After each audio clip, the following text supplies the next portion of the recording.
Joel Blackstock with Taproot Therapy Collective, and this is Deanna Pizarro, and she's with Peak Neuroscience. She's going to be working with us to do QEEG brain maps. So we're adding a QEEG brain mapping and neurostimulation clinic, and I'm going to show you what it's like. I've never done a brain map before. I've seen it done. I understand how they work, but we're going to do one on me and see what's going on and explain how you could do a neurostimulation plan with one of these to cure a relatively treatment-resistant disorder, or to reduce the need for medication, maybe eliminate the need for medication. They can do a lot of stuff. Autism and PTSD, dopamine disorders like bipolar, schizophrenia. There's all some things you can do. Do you want to say a little bit about it? I mean, you guys are the ones that know more. You're good? Okay. All right, well, let's get going and see what it's like. All right, so we're gonna put the cap on because the first part of the... So right before we do that, we're gonna clean up your forehead. Okay. And your ears. And that's to help it read the brain activity better? Yes. All right. Yeah, so... I don't know how much is left after a 12-hour day and little sleep and a lot of coffee. We'll see if the brain is still alive in there. This is some alcohol, rubbing alcohol. And it is Cinco de Mayo, I guess. I'm gonna wipe your forehead with it. Go right above the eyebrows. Okay.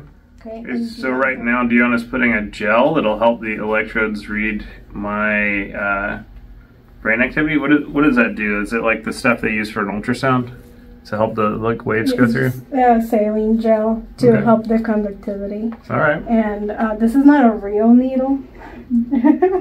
It's just so it's small enough to put the gel through the hole. Just a syringe, like for medication or something? Yes, just to put the gel very gently. So we're going to record the brain map now. Deanna, will you tell us what's happening? So we're going to record eyes open first. Do I need to like just sit still? Do my hands need to be a certain way, or pretty much? Yes, so open posture. As comfortable as you can. All right, I'm ready. So I just close my eyes for 4 minutes? So don't close them yet. Okay. Try and keep your eyes straight as possible. And if you're having trouble, you can touch your eyelids very gently. Okay. Don't push them in. Just very gently, very lightly. touch your eyes. And then we're gonna record the EEG. Sounds good. So we wanna record a transition from eyes open to eyes closed. So I'm gonna start recording. So you're gonna stay still and get as comfortable as you can. Okay. And then I'll tell you when you can close your eyes. All right? Okay. Okay. So stay as still as you can, and we're gonna start recording.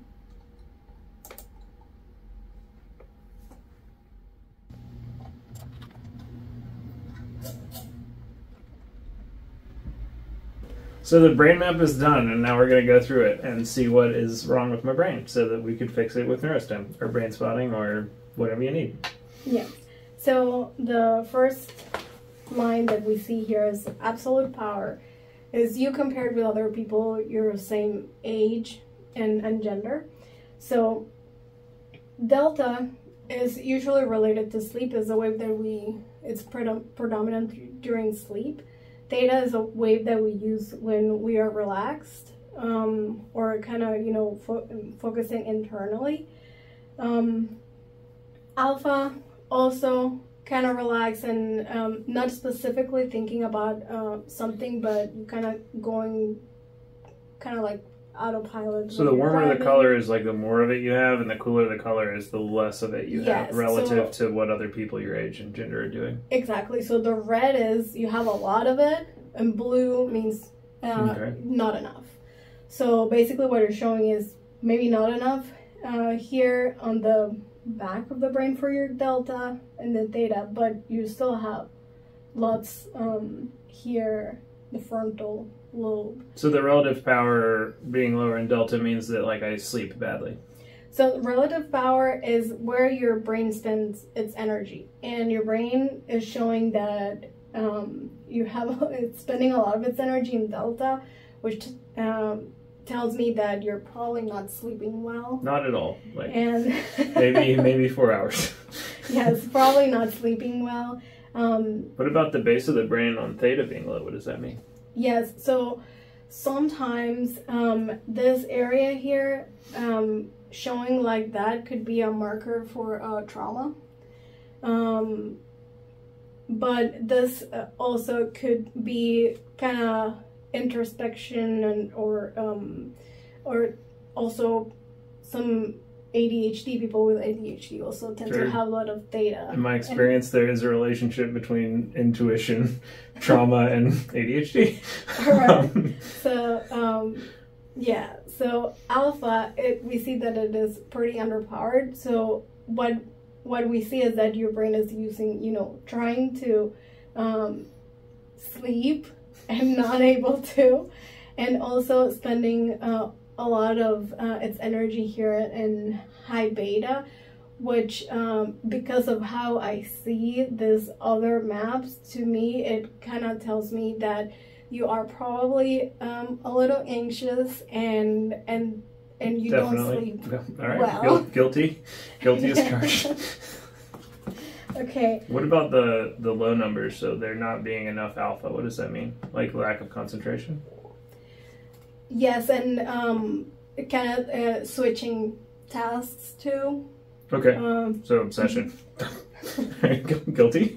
All right. What about amplitude asymmetry? So the amplitude asymmetry here, it's how the firing, like the communication between between the regions, how effective it is, and it's not bad. So the thicker the line, the stronger it is. It's over, and blue means under. So this actually is really not that bad, but what I see here at this coherence here in the beta and high beta, it just means you're with the coherence, your brain is communicating too well. Okay. So this actually means you have a very efficient brain. Super brain. Yeah, I have a very efficient brain, and I have used the lack of sleep and the obsession to build a project over the last 3 years that I was effective at that. Yes, and your high beta, because it's so interconnected. Right. So it usually is a marker for anxiety. But it looks like I'm very bad at delta coherence and yeah, beta and alpha. And we need a balance. So like we want to see something where like the connections are 0. Mm-hmm. And then the phase lag is how long. So this one, it takes your alpha here is showing just it takes a while switch tasks and to things. Communicate, Okay. right? So it's communicating for a longer time than we would want to. So the idea would be to start treating someone that is showing this kind of map. Mm-hmm. Would be to start first targeting reducing the anxiety and increasing your increasing delta. So when you give people delta frequency, it helps them to sleep better. Mm-hmm. So once you start fixing your delta frequency and you start sleeping better, you start noticing that your brain starts getting a little bit more balanced. Okay. Mm-hmm. And then your the anxiety will also reduce. Okay.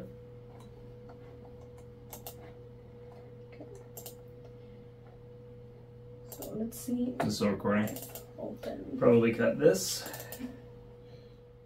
So like now knowing what my brain is good at and my brain is bad at, which I think that is extremely accurate and pretty cool that you can tell all of that is going on. So we don't want there to be long-term damage to my brain based on where it's using its energy. What would you do for a neurostim plan, which is what you do after the map, where you come back and then you run the neurostimulation in order to teach the brain to do something different and more healthy? So how would you do that for something like me, just generally? Yes, so usually we start to target the lower frequencies. And it's because delta and sleep is so important. Mm-hmm. Sleep. I would like to sleep more. Yes. If our brains do not rest properly and go through all the sleep cycles, then you're anxious and it causes a lot of other issues. Mm-hmm. So we tend to see that once we start targeting delta frequencies, so stimulating with some with delta, Even if it shows that you have a lot of it, but it's because you're awake. You should have a lot of it, yes, when you're sleeping, but while you're awake, you shouldn't have that much. Okay. So we start targeting delta, and then you start sleeping better. And once you start sleeping better, yes, so all your other frequencies are gonna start to balance. Now, if we see, for example, that you are sleeping better, your delta's better, your theta's better, but your alpha's still kind of showing, then we would stimulate a little bit of that alpha. So we usually start with a lower frequency. And so the cap is teaching the brain how to think in a different way, and the brain's receiving that information and then becoming more flexible and less stuck in its ways. Yes, less stuck in creating new pathways if you need to. So it like a lot of times trauma or something makes one part of the brain just stuck functioning a certain way, and building a new neural pathway teaches it how to reroute that information or how to talk to parts of the brain it may not be talking to calm down. That's pretty neat. Exactly. Yeah. Yeah. Cool. And you can also improve, so because the C in this one, you have a little bit of lower underpowered beta. So once you start sleeping better, and let's say the other frequencies have balanced, but you still have a little bit underpowered beta, we just need to work on that and, target your executive function. And when we stimulate beta, it usually helps people concentrate better and kind of put their thoughts in order, and they're more efficient when they're working and when they're concentrating on something. Okay. So, I guess if y'all are going to be opening in the next month, 2 months, and if anybody pre-registers, they get the up to 10 STEM sessions for $100, whereas normally that's $150 a session. So I guess if you're interested, people go to gettherapybirmingham.com, and send an email saying that you want to be on the wait list for that, and we're happy to get you scheduled. If you're watching this video after they're already open, you can come to the website. Please sign up for the mailing list, because we do run promos and specials and different things to try and make this more available. So yeah, sign up for the mailing list. Check out gettherapybirmingham.com, and you can come see Peak Neuroscience at Taproot Therapy Collective.